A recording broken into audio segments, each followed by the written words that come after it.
Mirabilis, au palais des papes, dans la grande chapelle. Passer par-dessus ma réserve à l'idée de voir cloisonner la belle nef de Jean de Loubière, qui d'ailleurs a tendance à tuer toutes les expositions qui s'y passent.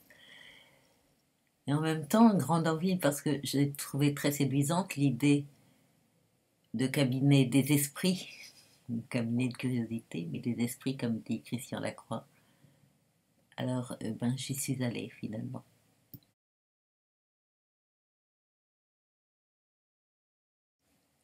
Franchissant le porche, on est accueilli entre deux grandes et belles statues de bois, la Vierge et Joseph, dont je n'ai pas relevé la date. Je pense que c'est la fin du Moyen Âge, et l'emplacement. Donc entre elles deux, dans l'axe, le dos d'une belle déesse classique, en contemplation devant les grands panneaux de Joseph Vernet. Et puis en avançant vers le chœur, à droite, le mur donnant sur la rue de la Pérollerie, il y a ce qu'ont choisi les conservateurs des musées, et à gauche, la suite de petites installations de Christian Lacroix, avec le merveilleux désordre que j'aime tant.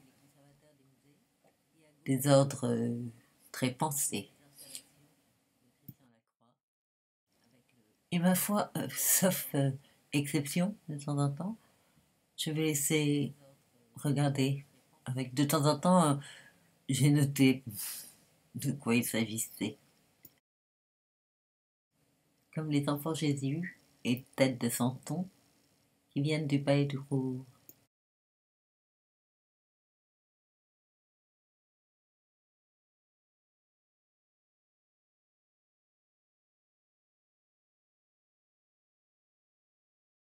La croix de Marigné du Rhône, de la fin du 19e ou début 20e.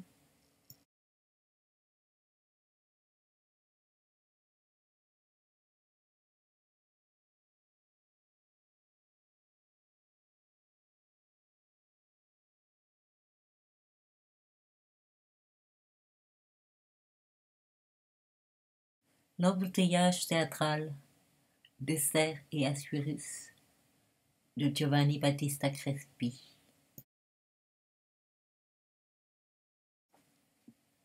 Et toujours des oiseaux. Ici, un guépier vert, enfin il y a un nom latin, mais je préfère guépier vert, devant un cache-pot d'une paire qui a l'air très très chargé, qui est assez beau. Ou celui qui pointe le bec vers le vase pour chaise percée et le petit Bacchus sur un tonneau en poterie du 18e. Et celui qui, trop petit, trop loin, ne peut pas boire dans le beau bassin en faïence jaspée d'Apt.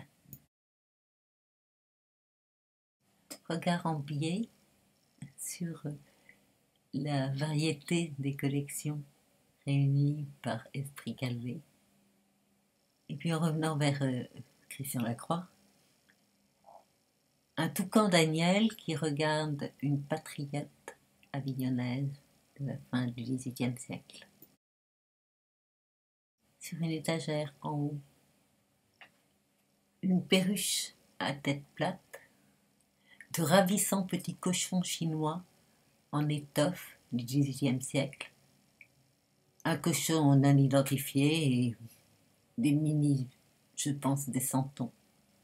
Il a dans le coin une grande fourche à garance, avant, juste en dessous, deux pots de garance et des dessins et échantillons d'aliens.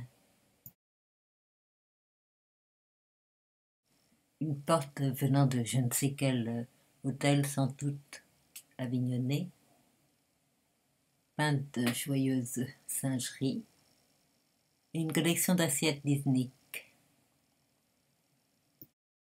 Et toujours, merci au musée Requien, toujours des oiseaux, comme ceux-ci qui regardent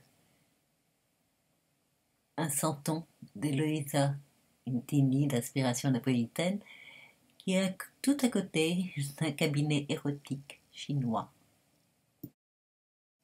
Le petit passereau surplombé par une grande armure de samouraï. Un écho plus ancien puisque l'armure du samouraï est du 19e, avec des allusions aux traditions guerrières européennes. Deux savants trompe-l'œil, d'Antonio Forbera, 17e, et de Gaspard Grelli, au 18e, pour celui à la gravure. Et sur une table, au milieu, début de Calvé avec des lampes antiques, de tout petits bronzes, dont un très joli lévrier passant gallo-romain. Une nouvelle vitrine qui contient entre autres un couvercle de l'atelier de Pierre Raymond et une assiette de Jean de Miette, Limoges, XVIe siècle. Un marbre d'après Michel-Ange, en Italie du XVIIIe, Vénus et Cupidon. Un très joli petit bronze de Jean Bologne, XVIe. Des figures de Chenet, dont Junon, Venise, XVIe siècle. Et j'aime beaucoup une petite terre cuite d'Étienne d'Antoine, Allégorie de la douleur. Et puis, si beau que squelette, le reste d'un serpent. S'ancré pour un moment chez Calvé, avec une corne de narval, je pense, un peu de tout. Des coquillages, des perles. Le dos d'une déesse Parvati. Des livres. Un antique, une copie d'antique. Abandonnant l'esprit Calvé, un petit tour dans la sacristie pour renouer avec l'esprit des lieux et saluer les gisants. Avant de revenir, de reprendre, avec des têtes, une tête de satyre, une tête de pan, antique ou copie, dans des montures italiennes du XVIIe, et un silène ivre gallo-romain. L'Égypte avec des vases canopes, des statuettes, des sarcophages et une tête de vizir du Moyen Empire. Avec si petit que j'aurais pu céder à leur tentation s'il n'y avait eu la vitre et ma conscience de l'embarquer, un très très joli petit prêtre Grétrurie de la fin du VIe siècle avant Jésus-Christ. Une petite poignée de récipients gallo-romanes représentant un acteur avec une perruque et des clamants. Et un beau vase romain de l'époque impériale en forme de corbeille de vannerie avec une tête de silène moulée, encore un silène.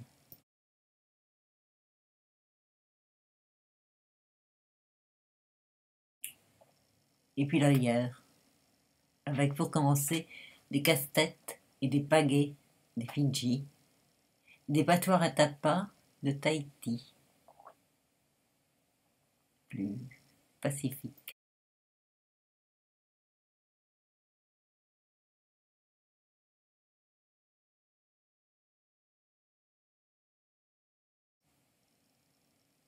Et sur un très grand et assez merveilleux tapas, une collection plutôt extraordinaire à mon avis, avec des statuettes, des pectoraux, des lances à barbelure du Fidji, d'extraordinaires anoraks inuits en intestin de phoque qui vient des Aléoutiennes, et des bambous gravés du Vanuatu.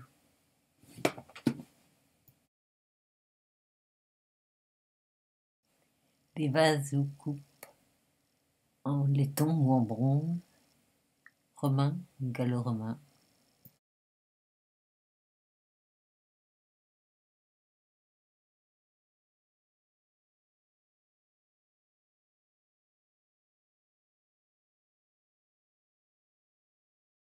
Venue du fond des âges, de stèles, dont à gauche la stèle dite du rocher des dons, qui date du néolithique final. Peu de choses parmi les tableaux, qui en plus étaient difficilement photographiables, un peu au hasard, de nature morte, dont à gauche une coupe de fruits d'Anvers du début du XVIIe. Et puis bien sûr les grands panneaux de Joseph Vernet qui étaient au centre. Victor Hugo vu par Rodin. Et puis cet extraordinaire tableau de Charles-Michel Gilbert Danel. Napoléon III visitant les inondés en 1856. En me retournant, en regardant au-delà de la collection de cloches assez formidable qui vient du Roure, savourer le rapprochement entre la papauté et des masques que je prenais pour des masques de comédie, qui me faisaient penser à la comédie, mais en fait ce sont des masques funéraires du Rasto du 2e au 3e siècle après Jésus-Christ. Là commence avec les lias herbiers récoltés par Élie Requien, le monde fabuleux de son musée. Et alors là, comme je suis totalement émerveillée, toujours, et totalement ignorante, il y a très peu de fossiles et il y en a de très très beaux au musée. Bon, je laisse comme ça. Donc il y a tout. Il y a des collections d'insectes, des dessins, des livres, des collections de papillons, euh, quelques fossiles quand même, et puis des oiseaux, des oiseaux, des oiseaux.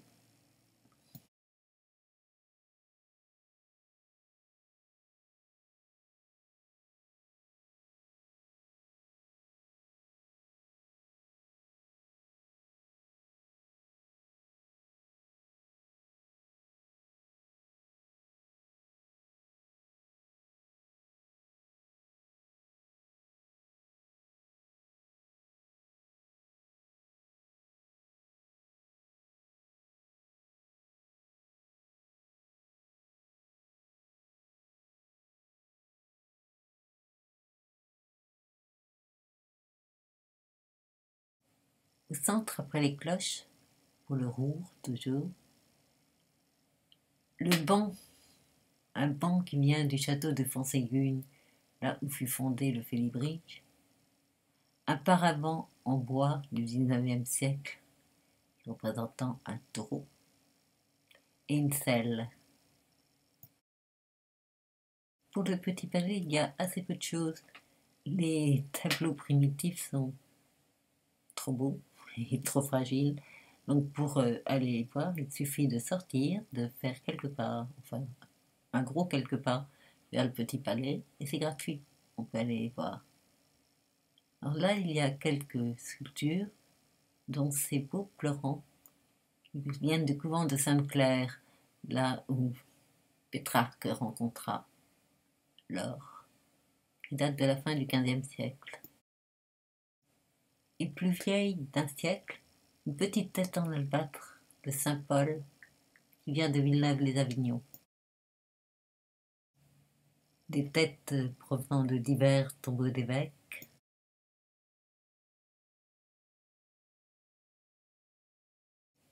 Et des belles grandes statuettes du tombeau du cardinal Philippe de Capassole, du XIVe, qui viennent de la Chartreuse des Bourbons.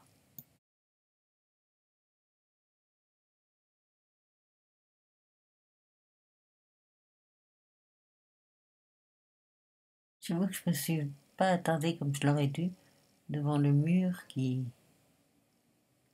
concernait le Roure, Mistral, Folco de Baroncelli, sa muse. Il y avait certainement des choses passionnantes, y compris, je crois, eux tous déguisés en indien. Enfin, je m'en suis passée. Et passant à côté de cette toile macabre, qui me semble avoir vue au-dessus d'une porte à clé, par les petits escaliers, par la grande loggia, par la grande salle sous la grande chapelle, par le couloir qui ouvre normalement sur la cour et qui ouvre encore actuellement sous les dessous de la scène. Enfin, j'ai regagné la boutique où on peut dépenser de l'argent, enfin moi non, et je suis ressortie face à la Mirande, sous un ciel passablement gris.